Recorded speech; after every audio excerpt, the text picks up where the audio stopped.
What if you could live past 100, healthy, active, and full of purpose? On a small group of islands in Japan, that's not a theory, it's reality. Okinawa is the place where women live longer than anywhere else on Earth. Some pass 100 while still gardening, walking daily, socialising with friends, and running their own households. And here's what's surprising. They didn't get there with gyms, supplements, or high-tech hacks. This is my third video in this series, and the second blue zone after Sardinia. Stay until the end and you'll find out why Sardinia matters, the exact daily habits of Okinawan centenarians, what they eat, how they move, and more, what's unique to Okinawa, and 3 real, repeatable changes you can start this week. If you want longevity advice that's practical with no fluff, stay with me until the end. This is based off information in the book The Blue Zones by Dan Buettner. If you want the exact book, then the link is top of the description. Why Okinawa matters. Okinawa is a subtropical chain of islands south of mainland Japan, a place that, for generations, has produced an unusually large number of very healthy older people. It's the second blue zone discovered and the place that made researchers pay attention. The numbers are striking. In 2000 figures, Okinawans enjoyed what may be the highest life expectancy in the world. About 78 years for men and 86 years for women.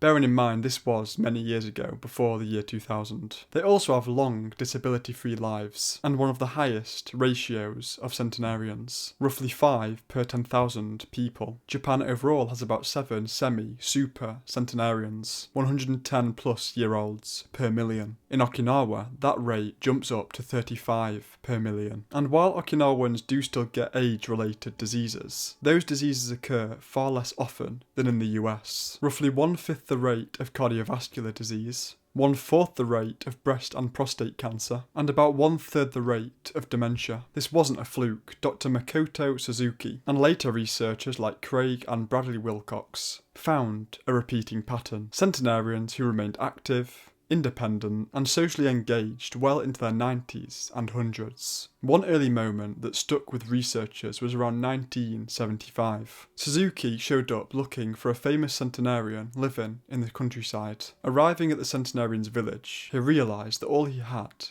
was the woman's name, no address. He said, "I saw this healthy-looking woman walking down the street with a hoe, looking like she was on her way to farm. So I stopped to ask her if she'd heard of the centenarian woman. She said, 'I am her.' I could not believe it. She looked like a woman of 70. But later, he did the investigation, and it was true. The experience piqued Suzuki's curiosity, enough to conduct a survey of the entire island. So, what explains it?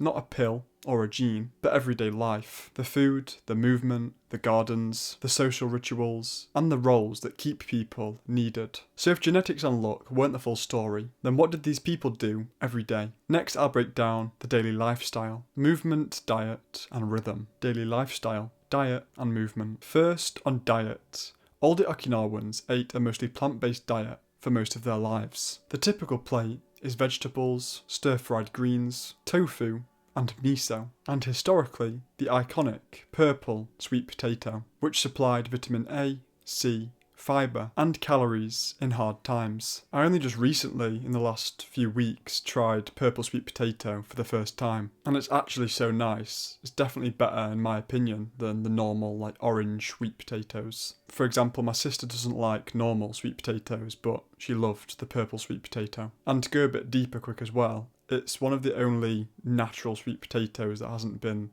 genetically changed in any way. So it keeps a lot of the good and has avoided a lot of the bad over the years. Goya, bitter melon, appears often. It's bitter, but rich in antioxidants and compounds that help regulate blood sugars. Fish shows up in moderation. Meat is very rare, and pork is usually reserved for festivals or special occasions. This is volume, nutrients, and low calories. The opposite of a burger. Soy and fermentation. Okinawans eat soy every day. Tofu, miso, fermented products. Fermented soy supports gut ecology and improves nutrient availability. That mild, daily probiotic effect is part of the diet's power. Eating patterns and rhythm. Hara, Hachi, Bu. They follow a thing called Hara, Hachi, Bu. This means eat until you're about 80% full. Slow down, put the fork down, stop before you're stuffed. Those smaller portions, plus long, natural gaps between meals, create extended fasting windows, without anyone calling it a diet.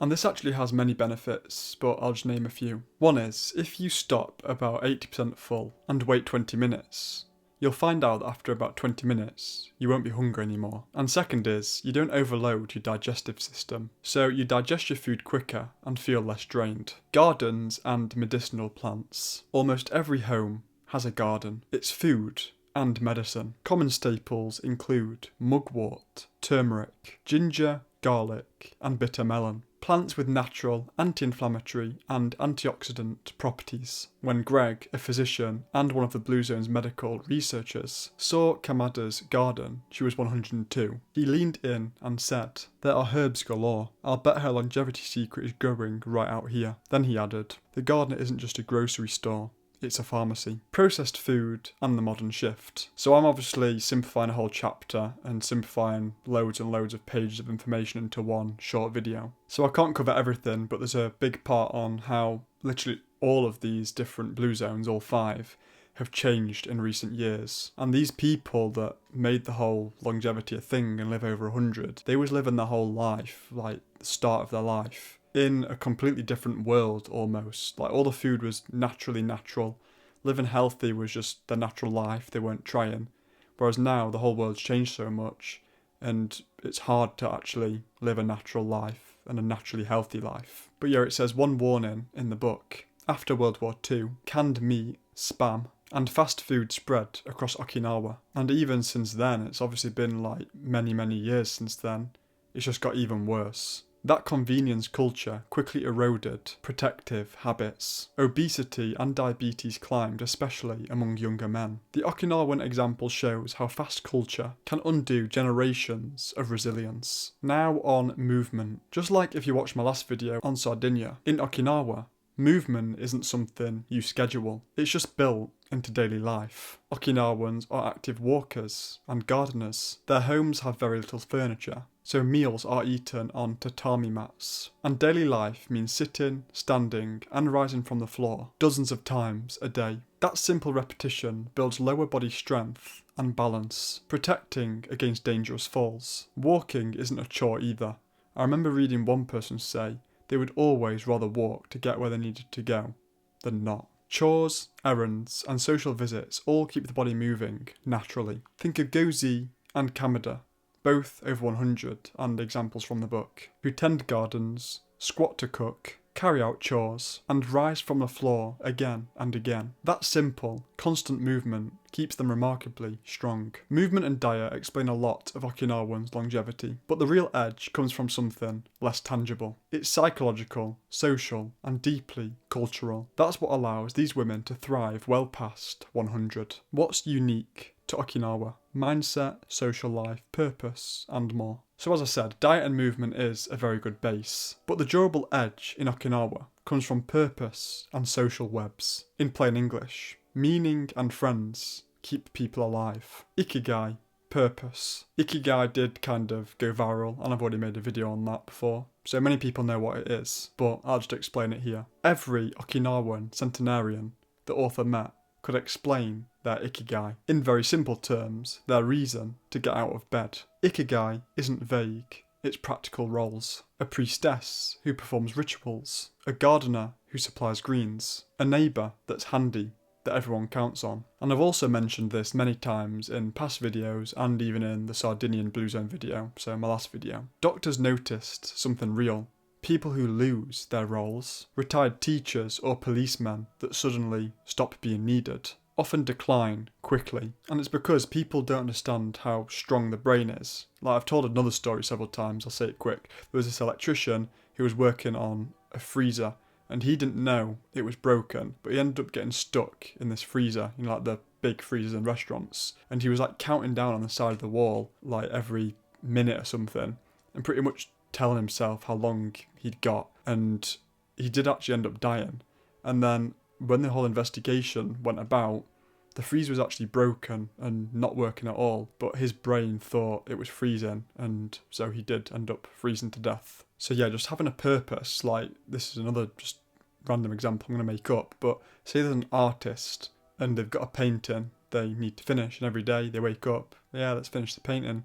Every day they've got something to work on. Whereas if you've got absolutely nothing, like a lot of people in this Western world now have, they get old and they just sit at a chair and watch TV all day. What purpose in life do you actually have? And there's other studies, I'm not going to quote them exactly because I can't remember what they were, but something about people getting ill and dying 2 years after retirement when they do nothing. Like, not when you retire then you like go and still have a purpose, but when people retire and then just do nothing. Anyway, purpose changes behaviour. It gets you moving, eating sensibly, and staying involved. Kamada put it plainly, sometimes you can best take care of yourself by taking care of others. And Ushi, another centenarian, gesturing to her friends said, my ikigai is right here. And that's another thing, I'm kind of making this long, but it's all important. How people used to live many, many years ago, where everyone lived on the same land, like all the family, the grandparents. If people did that now, it'd probably be beneficial too, because again, the older people stay involved, like they can bring up kids, they could garden, they could cook. There's like things for them to do, whereas now a lot of older people live on their own and have nothing to do. Next up, Moe, lifelong social circles. Moe started as mutual aid groups, pooled savings for emergencies, and evolved into daily lifelines. These are small, ritualised groups of friends who meet, gossip, share food, lend money, and show up when things go wrong. Kamada's Moe met every afternoon around 3:30, a built-in stress-shedding ritual. If someone was sick, the Moe helped. That predictability and reciprocity is powerful medicine. Elder respect and female longevity. Age is valued in Okinawa. Older people keep responsibilities and influence well into their 90s and 100s. That respect keeps them engaged and mentally sharp. Women especially dominate the very old ranks in Okinawa. Their lifelong roles in gardening, cooking,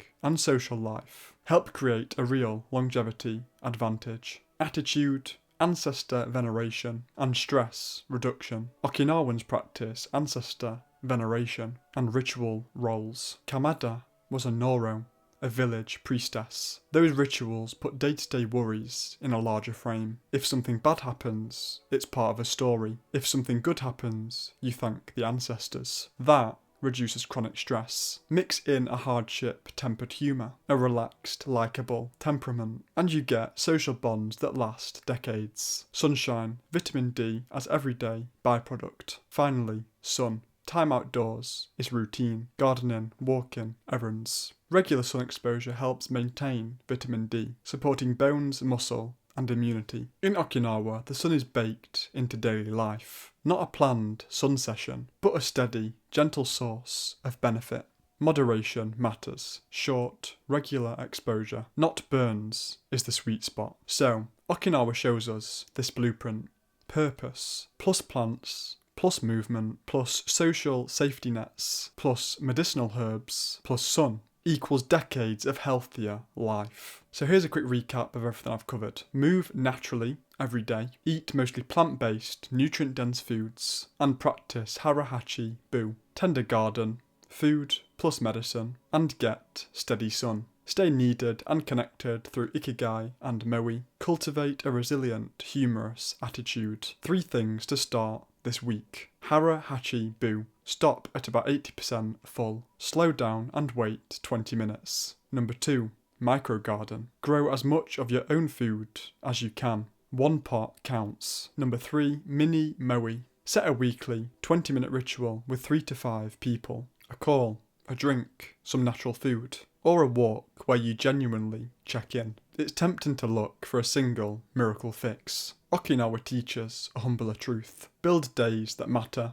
Feed your body real plants. Move without overthinking it. And put your lives inside friendships and purpose. Do that and you don't just add years, you add life to years. Which Okinawan habit surprised you the most? The gardens, the moe, or the ikigai? Tell me which one you'll try this week in the comments. Next we're heading to the 3rd blue zone in the series, the American blue zone. Now this one is a very different one out of all 5 blue zones. Subscribe and turn notifications on so you don't miss it. If you learned something new, please like and subscribe to keep learning. If you know anyone who's interested in this kind of content, please share this to them, as it really helps me out. If my next video on this series is out, or you want to watch any of my other videos in this series, then a playlist will be on screen now. Thank you for watching and see you in the next one, and remember, stay positive even when it seems everything is against you.